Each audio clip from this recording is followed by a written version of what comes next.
In this video, I will show you a simple approach that will bring you closer to financial freedom. In this previous video, we already discussed planning and documenting your expenses and expressed the importance of doing so. However, it may be difficult for you to find an approach or you simply don't have time. In this case, the 50-30-20 rule can help. Perhaps you have already heard about the rule. Today, I will explain to you how to apply it and what you should avoid at all costs. The 50-30-20 rule dictates that you divide your income or monthly available capital into three main sections. 50% is planned for your basic expenses like fixed costs, 30% for pleasure and personal needs, and 20% is saved or invested. Today, Paul is at it again. Paul's monthly income is $2,000, so $1,000 is for his basic expenses, $600 is for his personal needs, and $400 is what Paul invests. The money is divided immediately at the beginning of the month, preferably directly into three different accounts. How can these three categories be divided exactly, or what counts to the respective categories? The basic expenses. Basic expenses include all the things you can't live without. These include rent for the apartment, utilities, food, health expenses, a minimum for clothing, etc.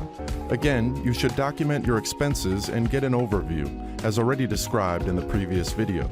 Personal needs. Personal needs include the things that let you participate in social life and give you pleasure.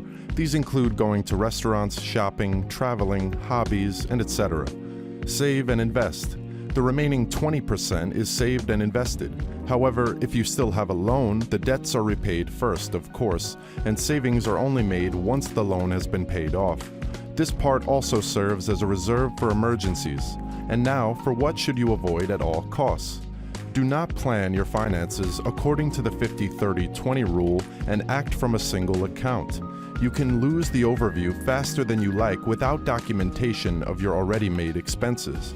Because there is a golden rule that you should always follow. Pay yourself first, not the landlord, insurance companies, or supermarkets first. For this reason, Paul also has three different accounts, which stand for the respective categories of the 50-30-20 rule.